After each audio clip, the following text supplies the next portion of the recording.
Buenos días, mi nombre es Andrea Ibáñez y el día de hoy voy a hablar acerca de neurolisteriosis. Bueno, entonces la Listeria monocytogenes es un bacilo gram positivo intracelular y es un patógeno zoonótico que ocasiona la listeria, que es una infección transmitida por alimentos. Tiene la ventaja de que es capaz de sobrevivir en entornos extremos, por lo tanto alcanza como a sobrevivir en rangos muy amplios de pH, en lugares donde hay altas concentraciones de sal, y también es capaz de crecer en entornos donde hay temperatura de refrigeración. Eso le confiere a la Listeria monocytogenes una ventaja frente a otros patógenos para ser transmitida por alimentos. Con respecto a la epidemiología general, pues lo usual es que se presente de forma esporádica la listeriosis, sin embargo también se presenta en brotes. A nivel mundial han habido múltiples brotes asociados a comida contaminada. Uno de los brotes más grandes que hubo fue en Sudáfrica entre el 2017 y 2018 por consumo de carnes frías. Hubo más de 1.000 pacientes afectados por listeriosis y de los cuales más de 60 pacientes murieron. Las comidas que usualmente se asocian a contaminación por listeria son los productos lácteos, incluidos los derivados de las leches, sobre todo cuando son de leche cruda, como por ejemplo quesos artesanales, helados, también suero, también las carnes frías como jamones, mortadelas, chorizos, alimentos crudos como ensaladas empaquetadas, también sobrevive en vegetales congelados. La incidencia en los países industrializados es aproximadamente de 2 a 6 casos por millón de población por año cuando tenemos en cuenta las formas invasivas. Y en Estados Unidos es la principal causa de muerte atribuido a alimentos. En algunas series es la tercera causa de meningitis bacteriana en adultos, posterior al estreptococo neumonía y la Neisseria meningitidis. Ya con respecto a una epidemiología más local, pues aquí en Colombia no tenemos muchos estudios que nos hablen como de las etiologías de las neuroinfecciones. Sin embargo, este estudio que se hizo en el Hospital San Vicente Fundación entre 2017 y 2019 evaluó a 638 pacientes que tenían sospecha de neuroinfección. A estos pacientes se les hizo FilmArray, el cual fue positivo en 97 pacientes. Entonces, estas 97 detecciones de este total, el 3% únicamente fueron por Listeria monocytogenes. Este otro estudio es un estudio que se hizo en la ciudad de Cali, en donde tomaron muestras de 6 diferentes tipos de quesos artesanales en 4 plazas de mercado en la ciudad de Cali. Se hizo como en colaboración con la Secretaría Departamental de Salud y encontraron que de aproximadamente 126 muestras que tomaron, el 27% fueron positivas para Listeria monocytogenes. Ellos no analizaron cuál era el proceso como de producción de esos quesos, sin embargo, muchos de ellos, de los fabricantes, no tenían aprobación INVIMA, por lo que se sospecha que lo más probable es que sea de leche no pasteurizada, debido a que la Listeria monocytogenes no sobrevive al proceso de pasteurización. De los quesos que más frecuentemente se les encontró listeria, estuvo el queso pastuso, el campesino y la cuajada. Y de forma el que menos tuvo como crecimiento de listeria fue el queso costeño. Y de forma como curiosa, un dato curioso, hubo un estudio que se hizo antes que este en el departamento de Córdoba, en el que se analizaron únicamente más de 200 muestras de quesos costeños y en ninguno hubo crecimiento de listeria. Bueno, entonces la Listeria monocytogenes es una bacteria que es un anaerobio facultativo flagelado, no formador de esporas, y que crece en condiciones óptimas entre 30 y 37 grados Celsius. Con respecto a la morfología, tiene digamos que algo característico, y es que durante el proceso de tinción de Gram por el alcohol puede colorarse y puede aparecer como Gram variable o como Gram negativo. O dependiendo como del medio de crecimiento, pudieran aparecer como bacilos cortos, como bacilos más largos o incluso como cocos, lo que hace que pudiera confundirse con difteroides, con algunas especies de enterobacterias, con el Streptococcus pneumoniae, con Haemophilus influenza, por lo que puede ser, digamos que esto pudiera dificultar su identificación. Entonces, una vez que ingerimos los alimentos contaminados, el sistema digestivo tiene como varios mecanismos de defensa para tratar de combatir la infección por la listeria. El primero es el pH gástrico, que cuando es menor a 3 es bactericida, por lo que disminuiría el riesgo de infección. Sin embargo, cuando está por encima de 3,5 es más probable que la listeria sobreviva, aunque recordemos que ella logra sobrevivir en pH bastante extremos. Además, la listeria produce hidrolasas de sales biliares y es capaz de sobrevivir en concentraciones altas de sal, por lo que ella logra transitar por el duodeno. Otra de las defensas que hay son las células de Paneth en el intestino delgado que producen péptidos bactericidas. Si la listeria, por todos sus mecanismos de virulencia, logra como sobrepasar todas estas líneas de defensa, ayudándose con estas proteínas de superficie que son la internalina A y la internalina B, estos se unen a la E-caderina y al MET de la célula huésped no fagocítica, lo que hace que haga una endocitosis mediada por receptores. Ya cuando está dentro del fagosoma, el pH bajo del fagosoma va a activar la LLO, que es la listerolicina O, que junto con las fosfolipasas PLCA y PLCB van a formar poros en los organelos y van a evitar la fusión del lisosoma, permitiendo que la listeria salga al citoplasma. Al salir al citoplasma tiene la listeria tiene otra proteína de superficie, que es la ACTA, que lo que hace es reclutar y unirse a la actina celular y forma lo que vemos acá, que es una cola como de cometa en un polo de la bacteria que le permite propulsarse por el citoplasma, y cuando alcanza la membrana plasmática de esta célula que ya está infectada, puede pasar a la célula vecina. Pero bueno, ¿cómo llega la listeria al sistema nervioso central? Entonces, hasta el momento se han propuesto como 2 vías por la que puede llegar.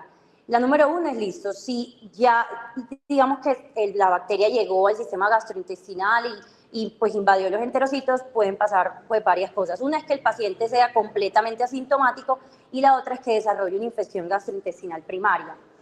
Ya dependiendo de los mecanismos como de virulencia de la bacteria, de la carga del inóculo bacteriano y de algunas características de susceptibilidad del huésped, en algunas ocasiones va a ser capaz de salir a la circulación, pues a la sangre.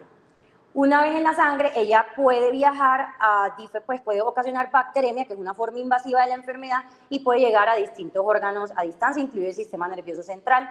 Para entrar al sistema nervioso central, entonces tiene 2 vías que se han descrito.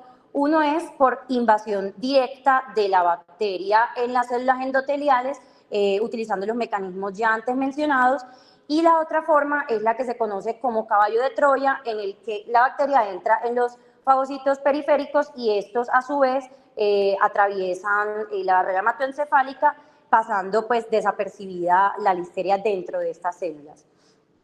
Cuando se da esta forma es la invasión hematógena y es la que se relaciona más con afectación supratentorial. La otra forma de invasión es a través de los tejidos orales. Entonces, cuando uno tiene la bacteria en los tejidos orales, cuando está pues consumiendo el alimento, puede ingresar, ya sea también de forma directa o a través de fagocitos, a las terminaciones nerviosas de los nervios craneales, sobre todo el nervio trigémino, y viajan de forma retrógrada hasta llegar al tallo cerebral. Entonces, por eso esta invasión a través de nervios craneales es la que se cree que se asocia más a la invasión del tallo cerebral. Bueno, entonces ya una vez en el sistema nervioso central, la listeria monocitógena entonces se va a migrar de una célula a otra y dentro de la misma célula por los mecanismos que ya mencioné. Este grupo de investigadores en el 2015 tuvo como la hipótesis de que adicionalmente ellos creían que la listeria utilizaba los axones para poder recorrer distancias más largas. Entonces ellos lo que hicieron fue tomar varias muestras de rumiantes que tenían infección naturalmente por listeria, tenían romboencefalitis, y pues tomaron esas muestras y lo que hicieron fue como localizar pues, hacer como un mapeo de dónde se localizaban las lesiones. Adicionalmente, cogieron células cerebrales fetales bovinas y las inocularon con Listeria monocytogenes que expresaba la proteína verde fluorescente. Y lo que encontraron fue lo siguiente, que en efecto la hipótesis que ellos tenían era verdadera. La Listeria, utilizando la actina celular, forma una cola con la que se propulsa a través de los axones, y esto explica el por qué la bacteria logra como propagarse a través del sistema nervioso central utilizando los tractos de fibras de sustancia blanca, y eso también explicaría entonces por qué hay una gran distribución o hay unas distancias largas entre los microabscesos que se observan en los especímenes de los animales que tienen infección por Listeria monocytogenes. Listo, entonces la listeriosis tiene diferentes formas de presentación. Hay unas formas invasivas y unas formas no invasivas. Las formas no invasivas son las que se presentan en personas sanas, entonces, y sin ningún factor de riesgo. La más frecuente es la gastroenteritis febril aguda, que es por la infección primaria gastrointestinal, y esta es la que se presenta en forma de brotes cuando hay contaminación de alimentos. La otra forma no invasiva es la listeriosis cutánea primaria, que es una forma bastante infrecuente, pero que se ha asociado generalmente como con nexos laborales, ocupacionales pues, o recreativos. Generalmente es en pacientes que practican ganadería, en veterinarios de animales grandes, y se da por una inoculación directa en la piel al contacto con la fuente de contaminación, que usualmente son abortos de fetos bovinos. Las formas invasivas, entonces hay tres formas principales. La bacteremia es la forma más frecuente. La infección materno-fetal también ocasiona 1/6 de todas las listeriosis invasivas, y la neurolisteriosis viene siendo la segunda forma más frecuente. La neurolisteriosis pues se puede presentar de diferentes formas. La forma más frecuente en la que se presenta es como meningoencefalitis, al contrario de lo que usualmente uno cree, pues cuando uno piensa en listeria, lo primero que uno piensa es en romboencefalitis. Podemos observar que de hecho la romboencefalitis es una de las manifestaciones menos frecuentes. Otras formas de listeriosis invasiva focal, que sí son mucho menos frecuentes, son la endocarditis, la osteomelitis, la neumonía. Pues realmente la listeria puede llegar a cualquier órgano cuando se disemina de forma hematógena. Bueno, entonces, obviamente, pues el día de hoy nos vamos a enfocar en hablar de la neurolisteriosis. Entonces, este es el estudio Mona Lisa que se realizó en Francia, y se tomaron casos, pues ellos de forma prospectiva analizaron casos de listeriosis invasiva, aprovechando que en Francia desde 1999 la listeriosis invasiva es un evento de notificación obligatoria. Entonces, básicamente ellos iban a poder tener los datos de todos los pacientes que se reportaran. Entre el año 2009 y 2013, entonces recogieron 818 casos en 372 centros. De esos 818 casos, 252 correspondían a neurolisteriosis, y observamos que también, como ya mencioné, el 84% de los pacientes se presentó como meningoencefalitis. Solamente el 13% tenían una meningitis aislada y solamente el 17% tenían compromiso etario, lo que nos demuestra nuevamente que la romboencefalitis es una manifestación infrecuente de la listeria, y únicamente el 2% de los pacientes tenían abscesos cerebrales.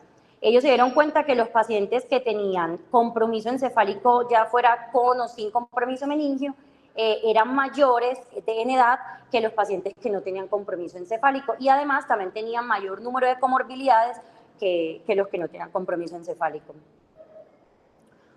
Las características clínicas de los pacientes con neurolisteriosis, entonces en las diferentes series se ha visto que estos son como los síntomas que pueden presentar los pacientes. La fiebre es uno de los más frecuentes, que se puede presentar hasta en el 97% de los pacientes. La triada de meningitis clásica, de fiebre, rigidez nucal y alteración del estado de conciencia, se presenta hasta en el 78% de los pacientes. Los déficits neurológicos focales, que aquí incluyo no solamente la hemiparesia, monoparesia, afasia, las alteraciones sensitivas, sino también las alteraciones en los nervios craneales se presentan hasta en el 40% de los pacientes. Y ya hablando únicamente del compromiso de nervios craneales, hasta el 20% de los pacientes tiene por lo menos un nervio craneal afectado y hasta el 5% de los pacientes pueden tener múltiples nervios craneales afectados. El síndrome cerebeloso también se dan entre el 4 y el 17%, y esta tabla de acá son las manifestaciones del Mona Lisa. Aquí quería resaltar que dentro de la alteración de los nervios craneales, el que más frecuentemente se ve afectado es el facial, en las diferentes series, no solamente en el Mona Lisa. Aquí otros que también se afectaron de forma bastante más frecuente fueron el tercero y el octavo. Y en algunas otras series también han descrito que el sexto nervio craneal también se afecta de forma frecuente. Bueno, entonces, para que a una persona le dé una listeriosis invasiva, usualmente tiene factores de riesgo. En el estudio de Mona Lisa incluyeron a los pacientes que tuvieran o bacteremia o neurolisteriosis, y se dieron cuenta que los factores de riesgo más comúnmente encontrados fueron los cánceres de órgano sólido en el 31% de los pacientes, la diabetes mellitus tipo 2, el uso de corticosteroides u otros inmunosupresores, que se encontró en el 43% de los pacientes. Llamativamente, ya hablando únicamente como del grupo de neurolisteriosis, hubo un 4% de pacientes que eran menores de 40 años y sin ningún factor de riesgo asociado, lo cual hace pensar que puede ser una de dos opciones. Una es que esos pacientes tengan una susceptibilidad genética a infección por listeria, y lo otro es que hayan tenido un inóculo bacteriano masivo. Bueno, para tener en cuenta de que incluso en pacientes sin factores de riesgo y jóvenes se pudiera presentar. Otros factores de riesgo que se han encontrado y que se han descrito en otras cohortes, aunque no se encontraron tan frecuentes en el Mona Lisa, fueron el alcoholismo, el consumo de inhibidores de la bomba de protones, por lo que les hablé del pH gástrico, que es importante, pues que cuando es menos de 3 es bactericida, la enfermedad renal o pulmonar crónica, las transfusiones sanguíneas, los trasplantes de órganos sólidos, las neoplasias hematológicas, la infección por VIH y la cirrosis. Adicionalmente, también se han visto pues, que la edad es un factor de riesgo que pudiera ser el único y no necesita tener otro factor de riesgo asociado. Y en un estudio se encontró que había una incidencia 20 veces mayor en aquellos pacientes que eran mayores de 75 años comparados con los menores de 65 años. Bueno, entonces, para realizar el diagnóstico, cuando hablamos como de estudios sanguíneos, pues realmente no hay nada específico, pero se ha encontrado en distintos estudios que estos pacientes usualmente tienen leucocitosis a expensas de polimorfonucleares, y se ha visto que hasta en un 80% los pacientes pueden tener linfopenia. Los estudios de líquido cefalorraquídeo del citoquímico tampoco tienen hallazgos específicos. En el Mona Lisa se encontró que que los pacientes tenían una pleocitosis con una mediana de 457 células, eran a expensas de polimorfonucleares, una hiperproteinorraquia, más o menos entre 210 y 260 miligramos decilitros, y el 80% de los pacientes tenía hipoglucorraquia. Ya pasando como a los estudios microbiológicos y moleculares, tenemos varias opciones. Pudiéramos hacer estudios directos del líquido cefalorraquídeo, como por ejemplo las tinciones de Gram, pero teniendo en cuenta las limitaciones que mencioné. También pudiéramos identificarlo en los hemocultivos, en los cultivos de líquido cefalorraquídeo y en las pruebas moleculares que ya más adelante voy a hablar. Hablando de las neuroimágenes, hay anormalidades, se han encontrado en diferentes estudios que hasta el 83% de los pacientes pudieran tener anormalidades en cualquier modalidad de neuroimagen. La tomografía, entre el 20 y el 40% van a tener alteraciones. Lo que se ha descrito, por ejemplo, en el Mona Lisa, lo que más encontraron fue alteraciones en el parénquima, seguidos de hidrocefalia, y posteriormente alteraciones como lesiones de origen vascular, ya fueran isquémicas o hemorrágicas, que eran indicativas de vasculitis, digamos que lo que menos se encontró fue el realce leptomeningio. En la resonancia magnética en el Mona Lisa, en el 63%, se encontró compromiso meningio y parenquimatoso. Eso fue lo que ellos encontraron en el Mona Lisa respecto a los diferentes estudios microbiológicos y moleculares. Encontraron que el GRAM únicamente, pues como la identificación directa del germen se dio en el 32% de los pacientes. Los cultivos del líquido cefalorraquídeo fueron positivos en el 84% de los pacientes, pero aquí observando esta gráfica es importante mencionar que hubo un número de pacientes que presentaron hemocultivos positivos a pesar de tener cultivos de líquido cefalorraquídeo negativos, por lo que en estos pacientes siempre es importante realizar hemocultivos porque ahí pudiera identificarse la listeria, a pesar de no identificarlo en los cultivos de líquido cefalorraquídeo. Y la PCR para listeria fue, a pesar de, pues ellos lo hicieron solamente en 16 pacientes y encontraron que fue positiva en el 63%.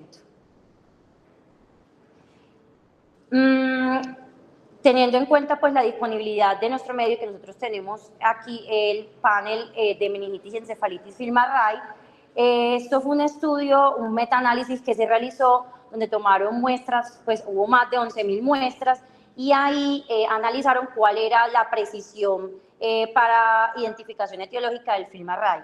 Con respecto a la listeria monocitógenes, aquí se ve muy pequeño, pero observamos que la sensibilidad fue del 70.4%, fue una de las sensibilidades más bajas comparados con los otros microorganismos y entonces se considera que es una sensibilidad realmente subóptima para la listeria monocitógenes. La especificidad sí es del 98.9%, entonces si tenemos un FILMARRAY positivo, digamos que podemos estar seguros de que realmente sí es una infección por listeria, pero si nos sale negativo en el contexto clínico de un paciente en donde hay alta sospecha diagnóstica, eso no nos descartaría el diagnóstico. Entonces, en este estudio tomaron 71 pacientes y de forma prospectiva evaluaron cuáles eran las alteraciones que tenían en las neuroimágenes y encontraron que el 83% tenían anormalidades, fuera ya en TAC o fuera en resonancia. Lo que más frecuentemente encontraron fueron lesiones en sustancia blanca no específica en el 59%, y también el realce lepto y opaquimeningio se encontró en el 35% de los pacientes. Con respecto a los abscesos, se encontraron en el 6% de los pacientes y en el 10% encontraron nódulos que eran como sugestivos de abscesos también. Hubo también en el 15% de los pacientes encontraron hemorragias y algo que me llamó mucho la atención de este estudio es que, bueno, solamente hubo compromiso de tallo radiológico en el 10% de los pacientes, pues evidenciando nuevamente que el compromiso de tallo no es lo más frecuente, pero de esos 7 pacientes, que era el 10%, solamente 4 presentaron síntomas que eran sugestivos de compromiso de tallo. O sea que hubo 3 pacientes que a pesar de tener un compromiso radiológico no tenían pues, la sintomatología sugestiva. Y lo que más me llamó la atención acá fue que el 75% de los pacientes que en la clínica sí tenían, era sugestiva de compromiso de tallo, no tenían ningún tipo de lesión radiológica en las neuroimágenes y ellos incluían lesión radiológica si tenían abscesos o si tenían meningitis. Pues compromiso meningio, realce meningio. Ay.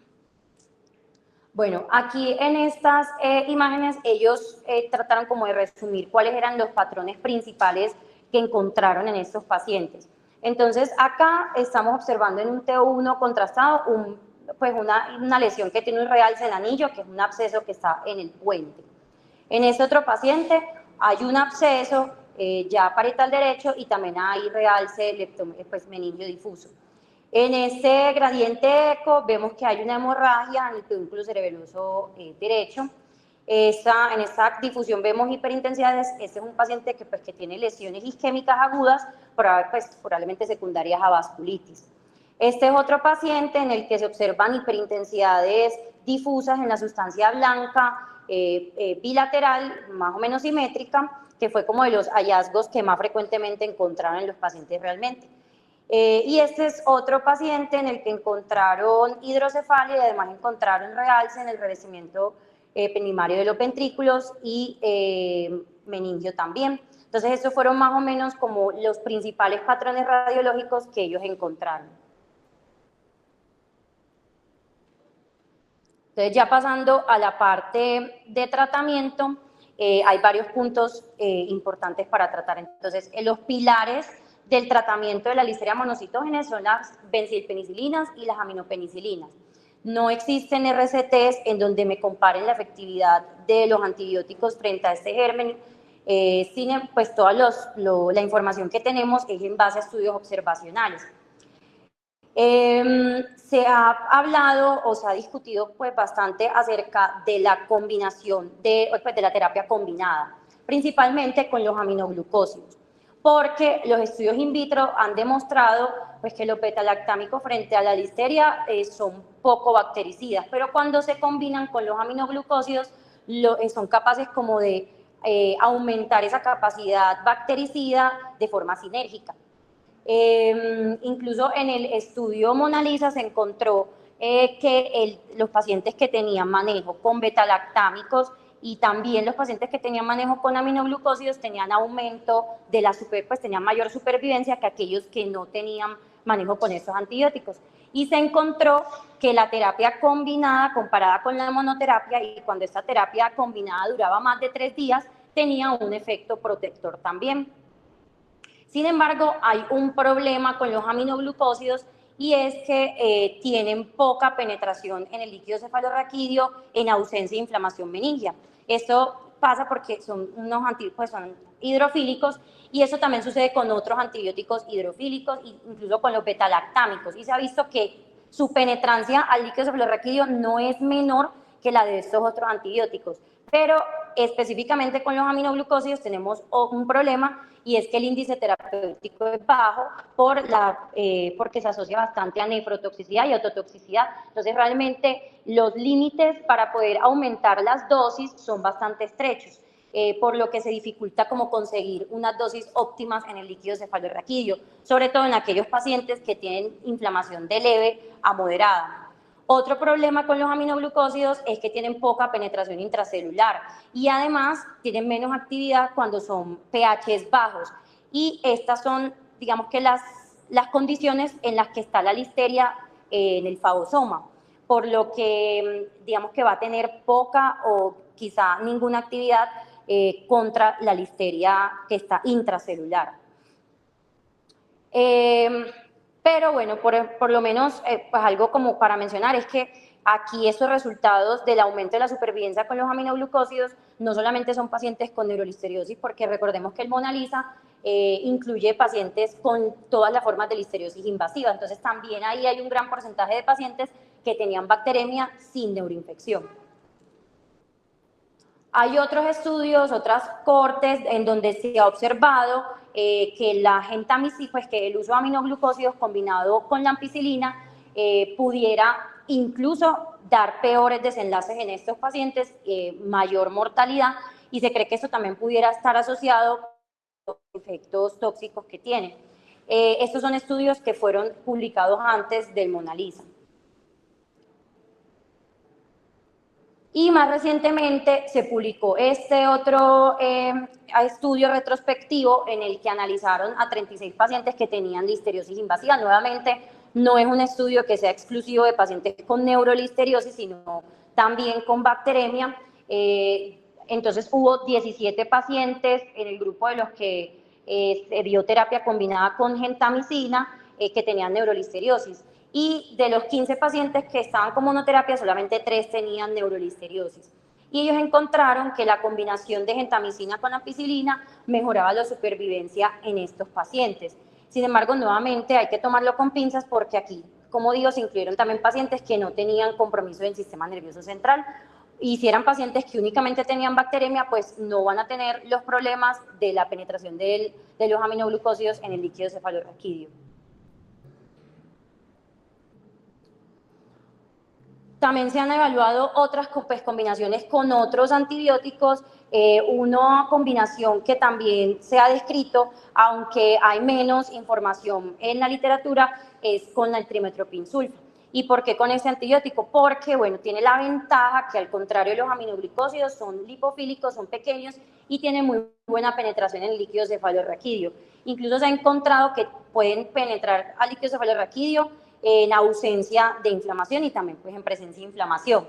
y tienen una actividad bactericida tanto intra como extracelular, pues contra la listeria, siendo maravilloso ya que esta bacteria es intracelular.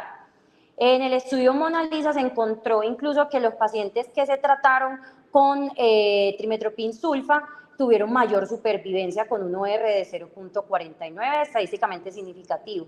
Y pues si uno busca pues, en la literatura, da pues como información que nos hable de si esta combinación es mejor que otra o es más efectiva, la mayoría de lo que uno encuentra son reportes de casos. Este es un estudio bastante viejo, pero en este estudio compararon la combinación de una aminopenicilina con el trimetoprim sulfa versus el tener una pues, ampicilina o amoxicilina solas o en combinación con un aminoglucósido. Y lo que encontraron era que en el grupo en el que se combinaba con trimetoprim sulfa había menor mortalidad y también había menor morbilidad, por lo que ellos sugieren que probablemente esta sea la combinación ideal para los pacientes con neurolisteriosis. Este fue uno de los casos, pues de los reportes de casos que encontré, que me pareció llamativo porque era una paciente pediátrica con una neuroinfección por listeria que se le había empezado tratamiento combinado con gentamicina y ampicilina.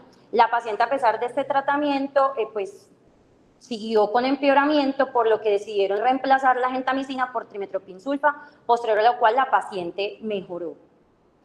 Entonces, así hay varios reportes que uno encuentra en el que hablan de que la combinación de ampicilina o amoxicilina con trimetoprim sulfa puede ser efectiva para los casos de neurolisteriosis.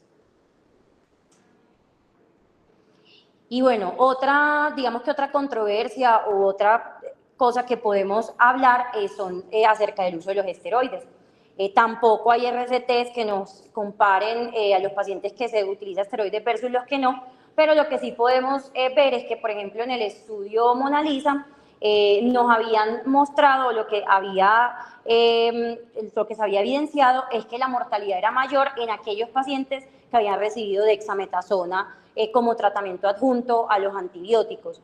Ellos describen que lo que sí saben es que se inició en las primeras 24 horas desde la admisión, pero no, pues se desconoce si se comenzó junto con los antibióticos o si se empezaron después. Posteriormente, el año pasado, salió este otro estudio de Países Bajos, que es otra cohorte prospectiva, en el que evaluaron el tratamiento con dexametasona adjunta en pacientes que tuvieran neuroinfección por Listeria monocitógenes. Lo hicieron entre el 2006 y el 2022 e incluyeron 162 pacientes. Y acá lo que encontraron fueron cosas totalmente contrarias a lo encontrado en el Mona Lisa. Aquí vieron que el uso de dexametasona reducía el riesgo de desenlaces desfavorables con un OR de 0.40, siendo estadísticamente significativo. Un poquito posterior a eso, entonces se publicó este metaanálisis en el que se incluyeron 5 estudios comparando el uso de la dexametasona versus el no uso como terapia adjunta. Se incluyeron 5 estudios. Dentro de esos 5 estudios incluidos podemos ver que está el Mona Lisa y que está este estudio de los Países Bajos. Y lo que ellos encontraron fue que al hacer el metaanálisis de todos los estudios, lo que tenía uno, pues lo que mostraba era que había una reducción en la mortalidad en aquellos pacientes en los que se utilizaba dexametasona, con un OR de 0.96, pero era no estadísticamente significativo. Por lo que ellos no pueden dar como conclusiones de que realmente la dexametasona sí favorezca los desenlaces positivos, pero todo apunta a que pues la evidencia hasta ahora lo que apunta es que sí pudieran ser beneficiosos en estos pacientes. El problema es que como la información es bastante heterogénea. Entonces, por eso es como difícil como tomar decisiones, pero todo va apuntando como a que probablemente ya con nuevos estudios y con más pacientes ya podemos de pronto encontrar diferencias estadísticamente significativas que nos hablen hacia favor de la dexametasona. Entonces, ya como tener unas recomendaciones en base a la evidencia previamente mostrada, número 1 es que en pacientes que sean menores de un mes y que sean mayores de 50 años o que tengan factores de riesgo para listeriosis, se les debe adicionar ampicilina o penicilina G en caso de sospechar neuroinfección. Ya una vez identifiquemos a la listeria y ya vayamos a hacer un tratamiento dirigido, entonces llega como la primera controversia y es si utilizar monoterapia versus terapia combinada.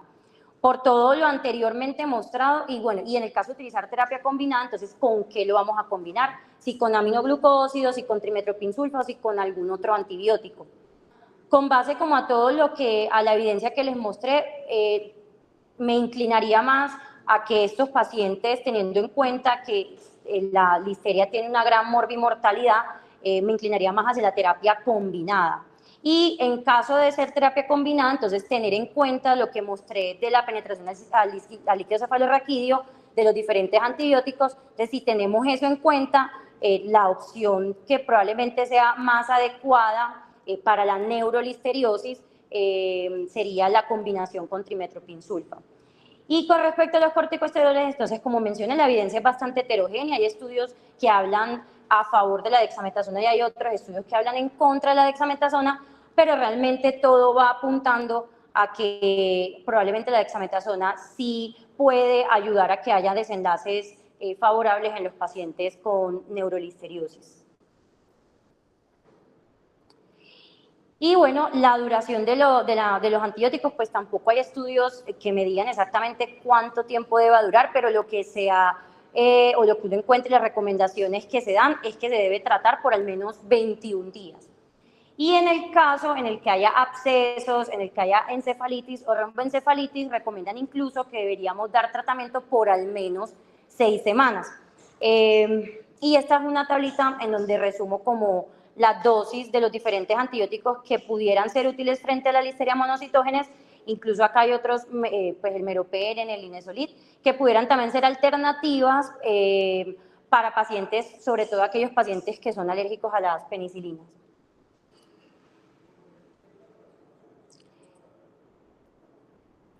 Entonces, como pues mencioné, la listeria monocitógenes tiene una alta morbimortalidad y hay algunos factores que se han asociado a aumento de esta mortalidad. Entonces, dentro de lo que se ha asociado es ser mujer, el tener una neoplasia en algún órgano sólido, que el paciente haga una falla multiorgánica, que tenga una comorbilidad de base que se empeore durante la infección del paciente, que tenga cultivos positivos. Entonces esto es importante porque los pacientes que tienen neurolisteriosis y además tienen hemocultivos positivos les va peor que aquellos que tienen neurolisteriosis con hemocultivos negativos. Y aquí también, pues como este es el MONALISA, nos muestra que el terapia adjunta con la dexametasona también aumentaría la mortalidad, pero nuevamente esto hay que tomarlo con pinzas, porque aquí hay pacientes no solamente de neurolisteriosis, sino también de bacteremia, y porque todos los estudios que mostré posterior a al MONALISA, que nos muestran como lo contrario. Otra cosa importante es que se ha visto que los pacientes con listeriosis, a pesar de que sobrevivan, pues hasta el 44% de estos pacientes que sobreviven pueden tener secuelas neurológicas a largo plazo. Si lo comparamos con los pacientes con meningitis bacteriana y con encefalitis infecciosa, entonces la listeria deja más secuelas que estos otros grupos de pacientes. Y solamente el 33% de los pacientes que tienen encefalitis, ya sea con o sin compromiso meningio por listeria monocitógenes, van a sobrevivir sin ninguna secuela persistente. O sea, realmente no solamente tiene una alta mortalidad, sino que también tiene una gran morbilidad. Aquí, esto es lo que les estaba mencionando ahorita, esta es la supervivencia de los pacientes que tienen neurolisteriosis sin bacteremia. Estos los que tienen neurolisteriosis con bacteremia, vemos que la supervivencia es menor, y aquí más abajo están los pacientes que tienen solamente bacteremia, que tienen una supervivencia todavía peor. Y este es otro estudio que se publicó en el 2015, en donde también evaluaron otros factores que se asociaron como a un mal pronóstico. Ellos evaluaron cuáles se asociaban como a la muerte y cuáles se asociaban como a secuelas neurológicas. y encontraron que algunos de los que eran estadísticamente significativos era como el retraso en el inicio de la terapia antibiótica. Ahí la importancia del tratamiento empírico en aquellos pacientes que tengan factores de riesgo o que estén en el grupo etario que implique riesgo de listeria.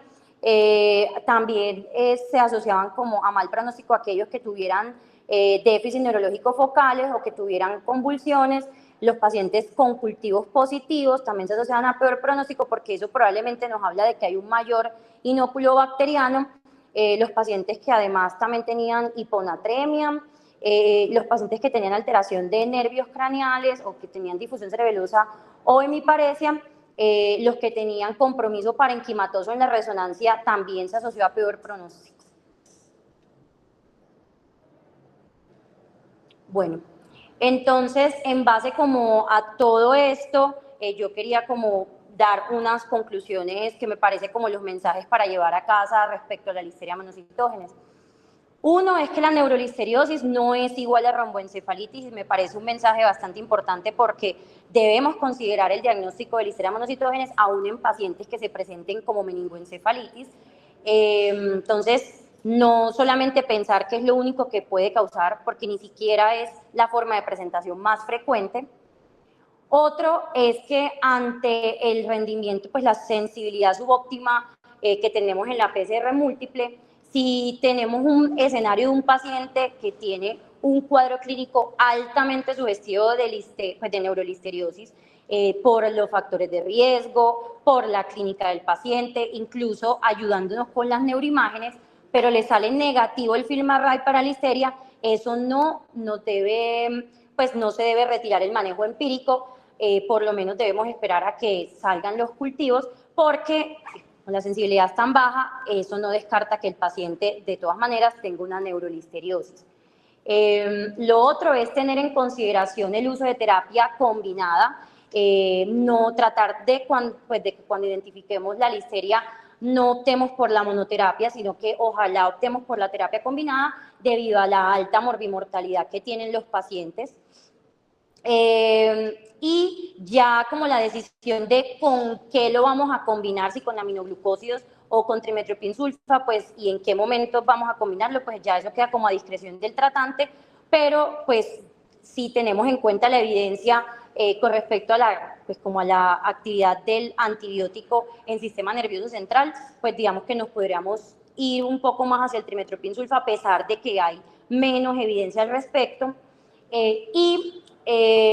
La otra conclusión es respecto a la dexametasona, que a pesar de que tenemos como información heterogénea, la evidencia hasta el momento parece apuntar hacia favor del uso de la dexametasona, por lo cual pues habría que tener como todo esto en consideración y no quedarnos únicamente con lo que nos mostró el Mona Lisa, sino como tener en cuenta los demás, pues las otras cohortes y los otros estudios prospectivos que nos muestran que realmente la dexametasona pudiera tener un efecto beneficioso en los pacientes que tienen neurolisteriosis. Y muchas gracias.